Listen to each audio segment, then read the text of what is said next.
In a quiet business district of Tokyo, on the 40th floor of a glass skyscraper, there is an office where one identical, invisible, yet incredibly powerful ritual takes place every morning.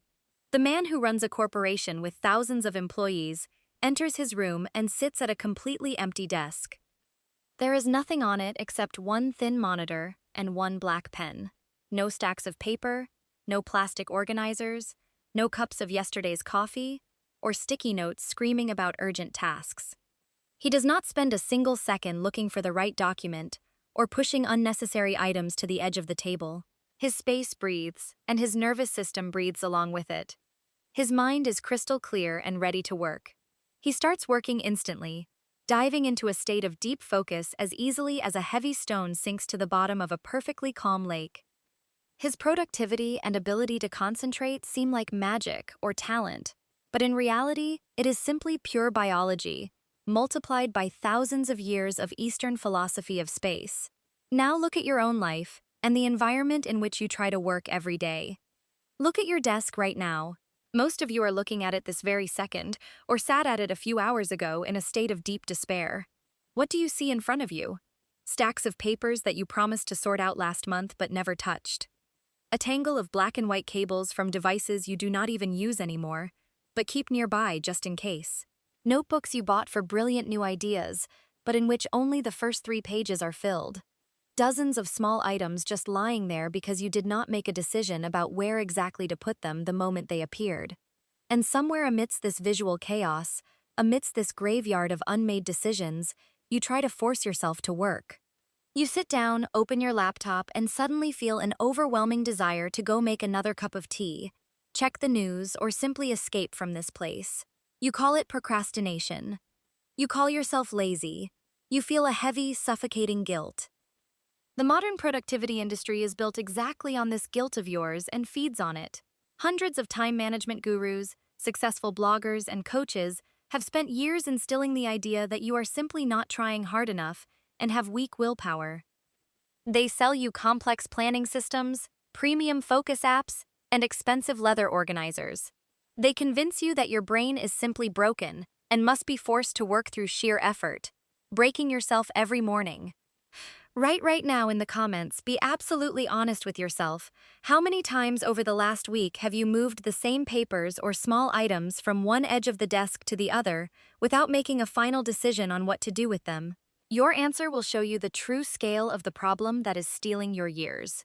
Stay with me until the last, 7th rule in this video, because it explains what almost no one expects and reveals the main mistake that causes you to lose years of your most productive life. Slow down here. Let this land. Your procrastination, your inability to focus, your paralysis before starting the simplest work, this is not your fault. Viewer, you were never to blame for this chaos, and you were never lazy. Your so-called laziness is not a character defect and not a lack of discipline. It is a brilliant, evolutionarily perfect defense mechanism of your nervous system against overload. You are not lazy, you are simply suffering from chronic decision fatigue, which neuroscientists call cognitive overload. Every extra item in your field of vision is not just a passive thing resting quietly on a surface. It is an invisible hook that pulls a precious drop of your mental energy towards itself. To understand exactly how you were deceived and why standard advice does not work, we must look at the physiology of your brain. Your visual cortex continuously, every millisecond, scans the space around you, even when it seems to you that you are completely focused on the text on the monitor. When an unsorted bill, an old receipt, or a broken earphone lies on your desk, your brain does not see these objects as neutral items. It sees them as unfinished tasks and unmade decisions. Every such thing quietly screams to your subconscious that you must do something about this. You have not dealt with me yet. And every time your eyes glide over these objects, your brain makes a microscopic choice. Deal with this now, or put it off for later. You put it off for later hundreds and thousands of times a day. This unnoticed process instantly depletes the glucose reserves in your prefrontal cortex, exactly in that part of the brain responsible for willpower, planning, and deep concentration. You waste your energy even before you press the first key. But that is not the worst part. What happens next sets the tone for your entire workday and quietly destroys your physical health. Visual chaos on the desk is instantly perceived by the amygdala, the fear center in your brain, as a direct danger. In the wild, disorder means the unknown, and the unknown always means a threat to survival.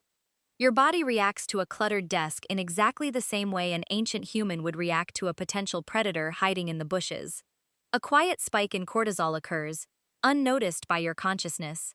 Your stress level rises to critical marks even before you have opened the first work document or read the first email from your manager. Your nervous system instantly shifts into a primal fight-or-flight state, and the most logical thing your tired brain can offer you in this situation is an immediate escape. That is exactly why you start scrolling social media, watching videos with cats, or going to the kitchen. Your brain is simply saving you from an environment that its ancient structures genuinely consider hostile and dangerous to your life. Japan, a unique culture that has explored the deep connection between physical space and the state of mind for many centuries, has the perfect antidote to this Western virus of accumulation and fuss. This antidote does not consist of going to the store and buying new folders, dividers, or trash bins. It is entirely based on a deep philosophical concept called Ma. Ma is not just emptiness in the Western sense of the word. It is an active space between objects, filled with deep meaning. It is that very sacred pause between notes that actually creates the music. It is the clean white background that allows the painting to breathe and live its own life. The Japanese understand that emptiness has its own weight, its own structure, and its own incredible power. It biologically calms the nervous system, signaling to the brain that everything around is controlled and safe. And that is why there are specific things that people with a deep understanding of this philosophy never buy and never keep in their workspace. The first thing you need to give up forever if you want to regain your ability to work is multi-tiered trays and desktop paper organizers. The stationery industry has successfully convinced you that if you buy a beautiful plastic or wooden rack with 3 or 4 floors, you will automatically become organized and successful. This is an absolute lie. A multi-tiered tray is simply a legalized graveyard for your unmade decisions. When you take a document and put it in a tray labeled later or processing, you are not actually organizing anything in your space. You are simply buying yourself a cheap indulgence to postpone making a decision indefinitely. These papers lie there for weeks, turning into ambient guilt that presses on your shoulders every time you sit at the desk. The shift: stop buying organizers for a postponed life. Every piece of paper, every receipt or document that lands on your desk must be processed using the one-touch rule. You take it in your hands only one single time and immediately decide whether to complete the task, delegate it to someone, digitize it using your phone camera, or immediately throw it in the trash. If there is no tray for postponed tasks on your desk, you will have to make decisions instantly. Your prefrontal cortex will say a huge thank you for lifting this burden of endless microscopic choices. The second huge category of things that daily poison your ability for deep work and take away your focus is spare cables, adapters, chargers, and earphones left in plain sight. This seems like a minor detail, but a tangle of black wires on a light desk is a perfect visual metaphor for the anxiety and entanglement of your thoughts. Our evolutionary biology, formed over millions of years, forces us to subconsciously scan any snake-like shapes as a primary source of deadly danger. When your gaze constantly catches on tangled lines of cables, you spend a colossal amount of neural energy ignoring this artificial chaos. You keep them handy just in case, justifying it with convenience and the fact that you might need them for charging in a few hours. But this questionable convenience actually costs you hours of lost focus and shattered concentration. The shift: leave only that single cable on the surface of the desk that powers your active device right now. Neatly coil all other wires and hide them in a deep, opaque drawer or box that is completely out of sight from your workspace. Your desk is a sacred place for creating your future, not a maintenance warehouse for your electronic devices. If this information just changed your understanding of the situation, if you felt physical relief in your chest from realizing that your procrastination has a completely logical, physiological, and spatial explanation, subscribe to this channel right now. We will not teach you to exhaust yourself for the sake of success or to sacrifice your health for productivity. We are here to show you how to achieve much more through silence, order, and a deep understanding of your own biological nature. The third thing that Japanese people who practice minimalism never keep on their desks is stacks of motivational books, blank beautiful notebooks, and smart planners patiently waiting for their perfect moment to be used. In the Japanese language, there is a special term tsundoku, which very accurately describes the habit of buying books and letting them accumulate in large stacks without reading them at all. When you place a stack of unstarted smart books in front of you, or buy yourself another expensive leather-bound planner, you genuinely think they will inspire you to great achievements. In reality, they act as very strict, silent judges of your inaction. They are the physical embodiment of your unfulfilled promises to yourself. Every morning when you look at them, they quietly remind you of who you wanted to become, how much you plan to read, but still have not done so because of laziness or fatigue. This creates colossal internal pressure and drains the last drops of inspiration from you even before you have managed to take the first step in your actual work. The shift: remove from your desk all books, textbooks, and notebooks that you are not using this exact second. Leave in front of you only one active notebook and one pen for quick notes. Everything else must completely disappear from your sight into closed cabinets. Your desk should not be a memorial altar of your ambitions or unreachable goals. It should be a perfectly clean canvas for action, right here and right now. The fourth trap that the consumer industry brilliantly sells us, and which almost every office worker falls into, is pen holders with dozens of pens, bright markers, pencils, and rulers of various sizes and colors. You constantly convince yourself that you need this huge arsenal for creativity, systematizing thoughts, or drawing complex mental maps. But what is actually happening in your brain? When you need to quickly write down a sudden brilliant idea, you spend 3 seconds choosing exactly which pen to use. Then it suddenly turns out that the chosen pen does not write, or you do not like its color, and you irritably grab another one. These microscopic delays in time seem absolutely unimportant, but they ruthlessly and roughly tear your flow state. The state of deep focus is extremely fragile. Even the slightest friction between your thought and its physical embodiment on paper destroys the neural synchronization that your brain has been working on for the last 20 minutes.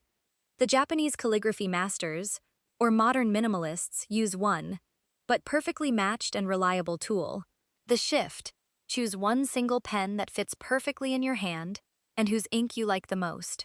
1. Give all the other pens, pencils, and markers to colleagues, throw them away, or hide them in a box so far away that you forget about them forever. Eliminate the friction of choice from your life. When there is only one tool on the desk, you pick it up on absolute autopilot, and your precious attention remains chained exclusively to the essence of your work, not to the process of its presentation. The fifth category of absolutely unnoticed killers of your attention is sticky notes and bright paper reminders generously pasted onto the monitor frame, the wall in front of you, or directly onto the desk surface. This is perhaps the worst and most toxic invention of Western office culture over the last 50 years. Every bright square with a handwritten task is not just a piece of paper with useful information. It is a very dangerous virus for your focus and peace. The yellow, pink, light green, and orange colors of the stickers were created by the industry specifically to aggressively attract the attention of your amygdala, mimicking an alarm signal. When you try to focus deeply on one important task on the screen, your peripheral vision constantly and continuously registers these bright spots around. Because of this, your brain automatically, without your consent, loads information in the background about what else you have to do today, tomorrow, or next week. You consciously try to work on a financial report, but your subconscious simultaneously thinks about needing to buy milk, urgently call a difficult client, and not forget to make a dentist appointment. It is the same as opening 50 heavy tabs in a browser at once and genuinely wondering why the computer freezes and overheats. The shift: immediately, right today, remove all visual reminders from around your workspace. Move them to a digital format, into a closed planning app on your phone, or write them in one closed paper notebook. What you are working on right now, at this very minute, must be the only thing that visually exists in your universe. The sixth thing you will never find on the desk of a person who deeply understands and values the state of emptiness, is any items left on the desk just in case. This could be a printed analytical article that you intended to carefully read a month ago, a broken stapler that you plan to fix when there is time, or an old flash drive with unknown files. We leave these things in the most visible place on the desk because we are afraid to forget them or lose sight of them. But the psychology of space teaches us a very harsh and unpleasant truth. If you have not touched a thing for more than 3 days, it automatically turns into invisible visual noise. It literally grows into the landscape of your desk and becomes a blind spot that generates subconscious stress every time you look at it, without even realizing it. Every item left just in case is a silent testimony to your deep uncertainty about your own future and your fear of making final decisions. The shift: be ruthless with your space. Your work surface is an exclusive place only for active processes. Anything that has not been directly involved in current work over the last 24 hours must be put away without any hesitation or regret. The emptiness you will gain instead, and the clarity of thought that will come with it, will be thousands of times more valuable than the illusory benefit of a broken stapler or an outdated article. Here is the part that matters the most and puts everything in its place. The 7th rule, which I promised to tell you about at the beginning of our conversation. The 7th thing that Japanese masters never buy, but a Western person considers the #1 necessity in the fight against clutter. This is beautiful baskets, special boxes, trays, and various containers for storing junk right on the desk. When we feel that our desk is catastrophically overloaded, the first reaction, carefully imposed on us by marketers, is to go to the store and buy a new, aesthetically appealing container to neatly fold this chaos into.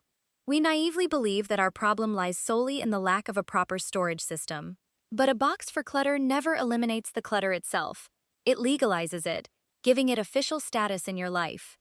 When you buy a decorative wicker basket or a beautiful desktop drawer and joyfully dump old pens, receipts, paper clips, coins, and flash drives in there, you are actually creating a black hole in your workspace. The Japanese perfectly understand that closed chaos drains mental energy just as effectively as open chaos, because your brain perfectly knows that this chaos is located there, just 10 centimeters from your hand. You have created a physical, protected space for your unmade decisions, and now they will live there forever, radiating ambient anxiety every time you accidentally open that drawer looking for something you need. The shift: instead of buying new storage containers for old problems, completely abandon the problems themselves. Your true goal is not to learn how to beautifully and aesthetically sort the garbage on your desk. Your goal is to make sure there is simply nothing to sort. Destroy the very need for containers by cutting off unnecessary items at the stage of their entry into your space. Imagine a morning when you wake up, brew your favorite tea, and calmly walk up to your workspace. Before you lies only a perfectly clean, smooth desk, one computer, and absolute emptiness. Your eyes do not dart across the surface in a panicked search for a pen or a clean sheet of paper. Your amygdala is sleeping peacefully, because there are no visual triggers of danger or reminders of past failures around. Your cortisol is at a consistently low, healthy level. You feel an incredible, forgotten lightness in your chest, because there are no unresolved tasks or ambient guilt for postponed chores in your field of vision. This grand emptiness no longer scares you with its sterility. On the contrary, it invites you to action. It gently pulls you into a state of deep flow, where time disappears, the inner critic falls silent, and your daily work turns into the pure art of concentration. You physically cannot force yourself not to procrastinate if your own environment constantly screams at you about danger and demands that you make thousands of small, unnecessary decisions every minute. Stop fighting your own physiology, because in this battle you will always lose. Stop listening to those who call you lazy or irresponsible. Start protecting your workspace as fiercely as if your life depends on it, because the quality of your life, your success, and your mental health truly do depend on it. Create your emptiness. Let the grand concept of Ma heal your tired, overloaded nervous system. Tonight, without any hesitation or regret, sweep everything unnecessary from your desk into a garbage bag, and just watch how your breathing will change the very next morning. Make this simple choice. Take back your lost ability for deep focus. See you in the next video, and remember the main rule: the fewer things around you continuously demand your attention, the more quality attention you can give to what truly matters in your life. Slowly exhale,